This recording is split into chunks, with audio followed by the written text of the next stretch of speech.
Ya tenemos el enlace con nuestro entrevistado de hoy, que lo vas a presentar. Bienvenido Néstor Baldi, profesor de historia de colegios secundarios y de todos los niveles, porque es un profesor excelente que tuvo la deferencia de atendernos y acceder a contarnos sobre el trabajo, sobre la historia del trabajo. ¿Cómo estás, Néstor? Hola, buenas noches. Buenas noches. Buenas noches, Néstor. Te presento a Ricardo. Se escucha perfecto. Y a Edgardo. Bueno, gracias por llamarme. No, gracias a vos, Néstor. Bueno, estuve pensando un poco sobre la historia del trabajo. Vamos a empezar por el principio. El trabajo como empieza con la transformación de la naturaleza para satisfacer necesidades básicas, en principio para comer. Uh-huh. Básicamente el trabajo consiste en esto, ¿no? En producir algo para satisfacer nuestras necesidades. En el principio era recolectar y ni siquiera cazar, porque para eso tuvieron que aparecer herramientas, claro, o armas. Uh-huh. Y después lo que va a cambiar toda esa vida nómade y que va a ser un paso importantísimo es la agricultura. La agricultura no solamente va a transformar la naturaleza, sino que va a transformar a las sociedades, porque aparece algo que se llama el excedente de producción. Uh-huh. Cuando aparece el excedente de producción, aparece lo que se conoce como la división social del trabajo. Digamos que para los marxistas es el comienzo de la historia, porque cuando aparece el excedente de producción, alguien tiene que administrar y otros tienen que producir. Entonces ahí empieza el nudo de la cuestión. Uh-huh. Pero hay algo que habría que plantearse en esta historia del trabajo, porque después del excedente de producción van a surgir otras organizaciones sociales más complejas, de las aldeas a las ciudades, de las ciudades a los estados. Pero hay algo que yo siempre me planteo, que es esto de en qué momento tuvimos que una pequeña élite, ¿sí?, de guerreros y sacerdotes convencieron a una mayoría de que había que pagar impuestos o tributos. Entonces ya acá cambia el eje de alimentarse por tener que satisfacer necesidades de otros que no se producían su propia comida. Entonces esto es lo paradójico, ¿no? De tan pocas personas hayan convencido a tantas de que había que mantenerlas en condiciones mucho mejores a los que producían realmente uh-huh. la riqueza. O sea, mantener gente que estaba en un nivel superior al de los mismos productores. Sería claro, claro, es decir, tipos que dominaban, o sea, la élite surge por una fuerza física desde el punto de vista de los guerreros y por una fuerza espiritual desde el punto de vista de la religión. La religión acá va a tener mucho que ver, es claro, un ordenador social. Todas las religiones, o por lo menos las religiones antiguas o las más antiguas, ponen al trabajo como una obligación, ¿sí? Uh-huh. Por decirlo de alguna manera, porque esa obligación después se va a transformar en que también ellos van a cobrar el famoso diezmo. Uh-huh, claro. O sea, para eso hay que producir, pero además esta élite con el tiempo va a ser la propietaria de la tierra. Claro. Y esto hay que entenderlo desde un punto de vista muy básico. La mayoría de la gente piensa que la riqueza sale de los bancos o de las finanzas, uh-huh. y la verdad que toda la riqueza sale de la tierra. Uh-huh.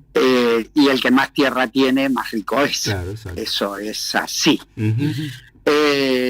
esto fue evolucionando con estos controles, el control de la religión, no solamente para la disciplina, para la moral, para la ética. Cuando las sociedades se hicieron más grandes, esta pequeña élite no podía dominar todo, entonces, bueno, había que inventar algo para dominar esto, y la religión fue un buen invento. Pero bueno, la religión y la agricultura cambió el mapa laboral, digámoslo así, para siempre. Esto se va a mantener durante muchísimos años, ¿sí? Muchísimos siglos. ¿Sí? En el trabajador rural, o sea, los productores en el campo, los hombres en las ciudades. La Edad Media está muy bien representada en eso, el castillo con las aldeas alrededor que producen para el castillo.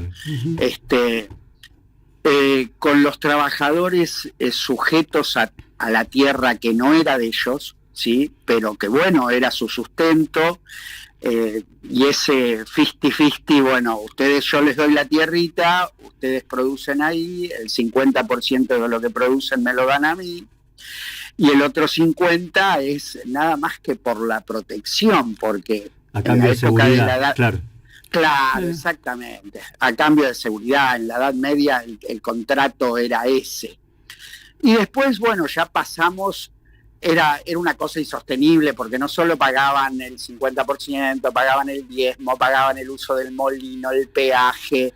No les quedaba el 50% a ellos, sino que les quedaba el 10%. Claro, era una subsistencia y dependían mucho del clima, y todo esto es muy relativo. Esto va a cambiar profundamente con la Revolución Francesa. Claro. Siempre de la Revolución Francesa se habla de muchas cosas, sobre todo de la guillotina. Pero bueno, hay cosas que son más sustanciales para el desarrollo del trabajo.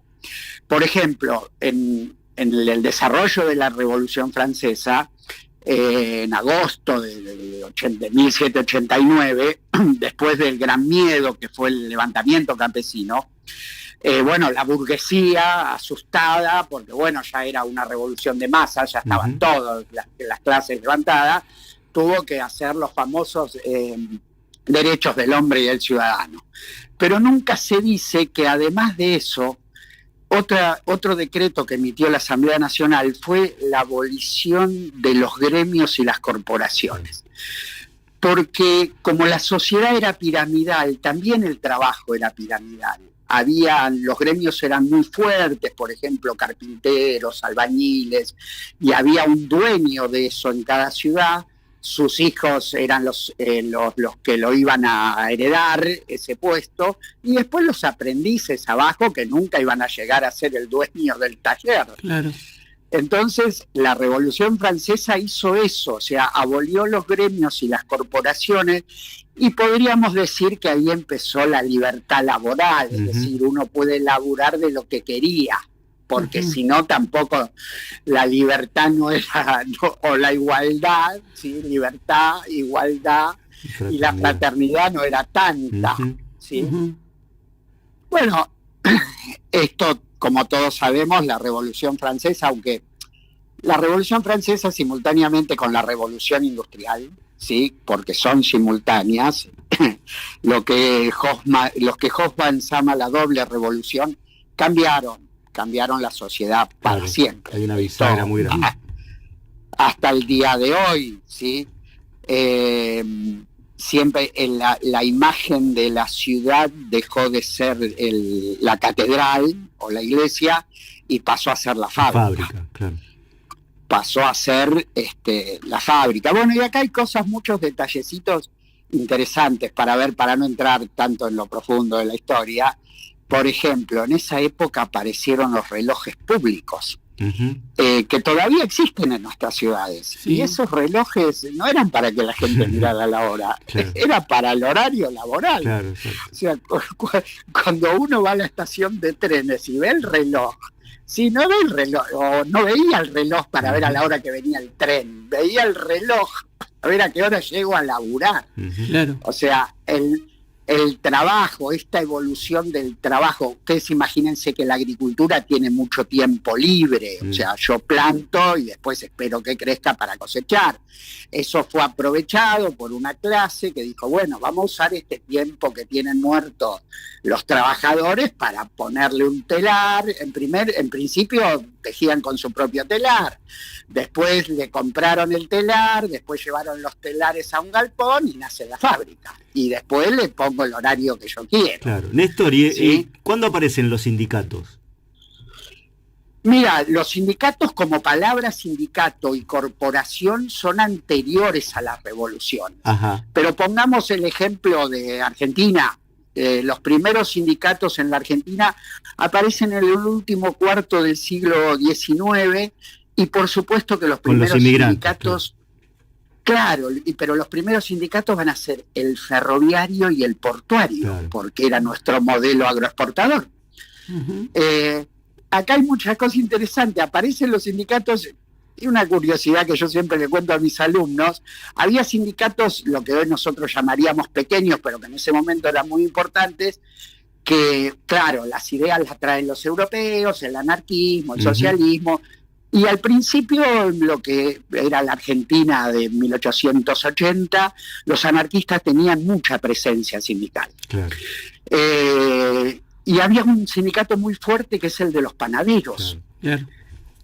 Y ustedes piensen en el nombre de las facturas, ¿sí? Vigilante, cañoncito, bola de fraile. Eso nos quedó del sindicato de los panaderos anarquistas. Creo que era una burla a la clase dominante, o sea, a la iglesia. Claro, la iglesia. Sí. Y marcando su no estado, no religión, no clases. Claro. ¿Sí?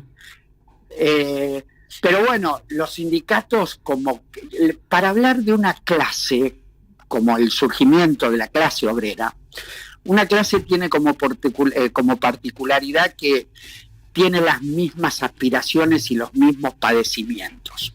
Alrededor de 1830 en Inglaterra surge un movimiento que es el movimiento ludista, no ludista por el juego, sino ludista por lud, ¿sí?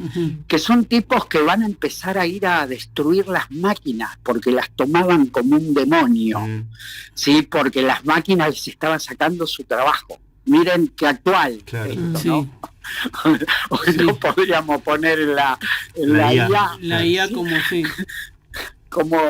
Y ahí surge lo que se denomina la clase trabajadora, que después, con el surgimiento del marxismo y sobre todo con el manifiesto comunista, que es de 1848, porque el Capital se va a hacer después, ya hay un sustento teórico para eso. Ustedes imagínense que el marxismo es un método de análisis que se basa en la oposición al capitalismo. Básicamente es eso, ¿sí? Y las ciencias sociales empiezan a tratar a la clase obrera, nace la sociología no como socialismo, pero sí como el estudio de las relaciones humanas y sobre todo el estudio de las relaciones humanas con respecto al trabajo, a la riqueza, a la distribución, y todo eso surge al final del siglo XIX. Los sindicatos, como por ahí nosotros los conocemos, van a tener su auge a partir de la década del 20. Aquí van a ser fuertes, sobre todo los sindicatos anarquistas y los socialistas, sobre todo. Bueno, hay un quiebre ahí con la Revolución Rusa, todo esto. Va a haber acá una ley en contra de todo eso, la ley de residencia, que el primero que la plantea es Joaquín B. González, es el primero que hace, nuestra universidad se llama así, es el primero que hace un código laboral, digamos, acá en la Argentina, y no tiene mucho éxito parlamentario, digamos, pero bueno, fue el primero que hizo eso. Y después evolucionando, bueno, los trabajadores en la Argentina, nos guste o no nos guste, van a tener participación y presencia política a partir del peronismo. Claro. Esto es Es así, insoslayable. sí. Le gusta a quien no le guste. Le guste Sí. a quien le guste. La historia es la historia. La historia es la historia. Y acá también hay una cosa que quedó muy marcada del peronismo, que a veces no se tiene muy en cuenta, pero que bueno, marcó una relación que hasta el día de hoy es conflictiva, que fue el estatuto del peón de campo. Claro. En la Argentina, sí. Claro. Eso no le gustó En la mucho Argentina, hasta el día de si hoy. no hasta el día de hoy. Si Sí, no sí, hablamos de eso, porque Sí, es el dedo en la uno llaga. piensa, claro, uno piensa en esto, ¿no? Che, la Argentina, ¿cuál es el modelo económico de la Argentina? Bueno, sigue siendo el modelo agroexportador, porque nosotros lo que más exportamos, esa es otra conversación, pero pongámoslo para el común de la gente, lo que más exportamos hoy es soja, alimento, carne. Sí, sí, los soja dólares, sobre todo. los dólares vienen de Los dólares, lo que más exportamos es dólares, porque todo eso que entra nunca está acá, Claro, pero bueno. Claro. Entonces uno dice, che, y entonces, si el modelo es este, ¿quién produce esta riqueza? Ujú. ¿Sí? ¿A dónde va esta riqueza? ¿Y quién tiene la riqueza? Ujú. Bueno, la soja, las vacas, el trigo y el maíz nacen en la tierra. Claro. Entonces el que tiene la tierra Tiene el tiene poder. Y son ajenas, como dice la canción. Siguen siendo. Y exactamente, Ujú. ¿sí? Las penas son de nosotros. Sí, tal cual, tal cual. Las vaquitas son ajenas. Hoy es todo más complejo, pero bueno, hemos tenido nosotros alguna época industrialista, Sí, podríamos claro. decir. Yo, si ustedes hacen un ejercicio de memoria, a mí esto me pasaba, hablemos del 2003 al 2015, pongámosle. Yo subía a un colectivo y veía gente vestida con ropa de grafa. Claro. La veía, se veía. Ujú. Sí. Se veía gente vestida de obrero, ¿sí? Hoy ya no lo veo. No, claro. Ujú. Hoy, Igual también se ha Hoy ya no lo veo. diversificado mucho el trabajo porque hay muchos servicios que antes no existían, no sé. Cómo hacer, o sea, hay obvio. mucho trabajo que va como alrededor de la producción, ¿no? Ujú. Que ha modificado un montón eso de o vas a la fábrica a trabajar o no sé, o pones un negocio. Hay como mucho más amplio la oferta laboral y el tipo de Claro, trabajos. es que hoy los servicios son más importantes que la producción industrial. Claro. O sea, vos ves más gente con Rappi que con vestida de obrero. Sí, hoy hay un modelo muy fuerte que es el emprendedurismo. Sí, el- el 2.0. Emprendedurismo. Que vos sos tu patrón. Ujú. Sí, Sí, sí. sí, sí. Que vos sos tu patrón y laburás lo que querés, y derechos laborales nada. Pero bueno, lo que hay que tener en cuenta es que los derechos no se otorgan, se luchan, Claro. y se ganan, Ujú. y ha corrido mucha sangre por eso, Y se pierde. y había que respetar eso. Sí, Claro. mínimamente, porque conocemos a los mártires de Chicago, pero cuánta gente Uf, ha muerto peleando por los derechos laborales. Claro. Sí, Entonces, sí, mucha gente invisibilizada en ese sentido, ¿no? Y si me permiten, abandonarlo, meto mi pastillita de que más invisibilizadas todavía las mujeres. obvio, claro. obviamente las mujeres todavía la diferencia de salarios existe, el techo de cristal existe, es indudable esto. Yo soy docente de escuela, por la docencia es bastante parejo. Sí, es bastante parejo. Sí. No he vivido yo en mi laboral esa cosa con las mujeres porque estamos en igualdad de condiciones, pero bueno, es un laburo estatal, es un laburo con... Pero bueno, al principio ustedes se acordarán que la docencia era un sacerdocio, ¿sí? Era una forma de pagarte poco, ¿sí? Claro.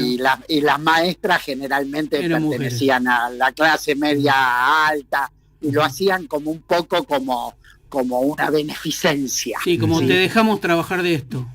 Una cosa así. Claro, porque estoy aburrida en casa, doy clases, sí, pero no tenía, la maestra era una cosa así, la segunda mamá, la escuela la segunda casa, y toda esa cuestión.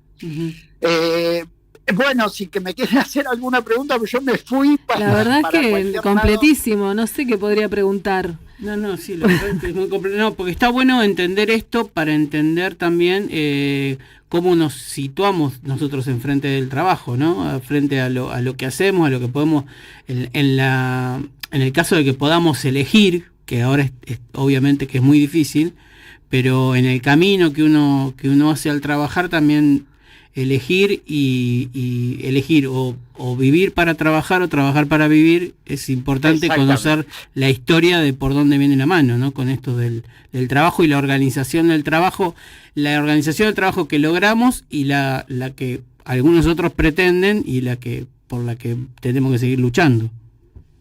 Obviamente, sí, obviamente que, bueno, no hay que abandonar esta lucha, porque, repito, por respeto a la sangre que ha corrido por esto, ¿sí?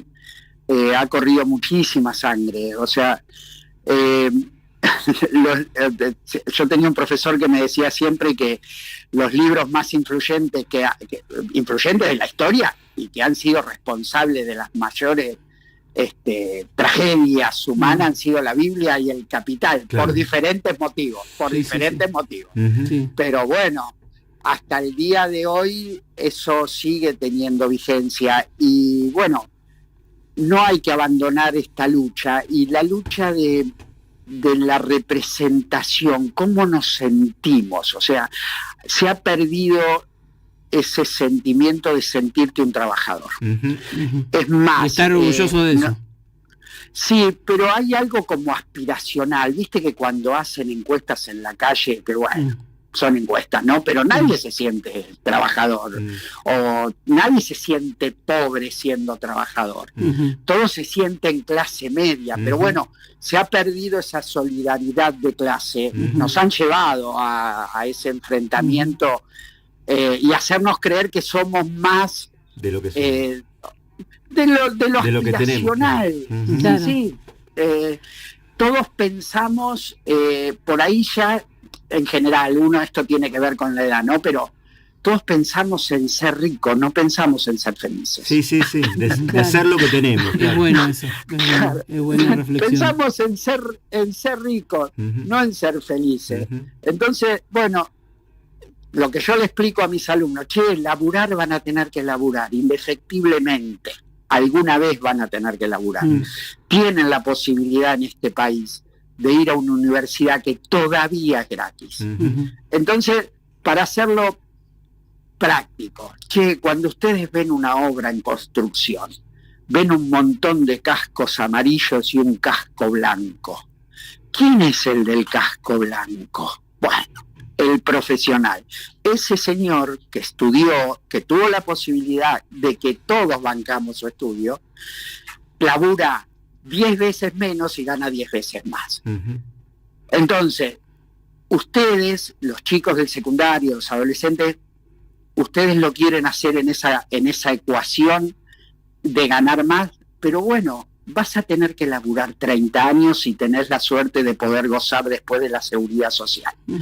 Ahora, cuando vos vas avanzando en la edad, porque hay que ser honesto, si uno pudiera estar sin laburar, estaría sin laburar, o por lo menos pongo mi ejemplo, ¿sí? Digo, ¿te gusta laburar? Y mucho no me gusta. Si lo pudiera evitar, lo evitaría. Sí. Ahora, imagínense que tengas que laburar 30 años de algo que no te gusta. Claro, sí. Es un martirio. Es un garrón. Entonces estudien, sean profesionales, no para ganar guita. Con el tiempo te vas a dar cuenta que es para ser feliz. Claro, para poder elegir. Claro, para laburar de algo que te haga feliz. Si no, es un garrón. Tal cual. Es un garrón. Laburar vas a tener que laburar, ¿sí? Esto es así. Debe laburar el hombre, ¿no? Para ganarse su pan. Néstor, ya lo tenemos. Te agradecemos muchísimo esta clase que nos has dado. Me sentí una alumna del secundario de nuevo. Todo este rato que nos estuviste dedicando. Te mando un abrazo Disculpen grande. el desorden. Nos encanta el desorden. De resumirlo como pude. No, fue fantástico. Las conclusiones a las que podemos llegar. Te agradecemos muchísimo. Un beso, Néstor, hasta cualquier momento. Un placer. Cuando quieran, muchas gracias, Chau, igualmente. Hasta luego. Adiós.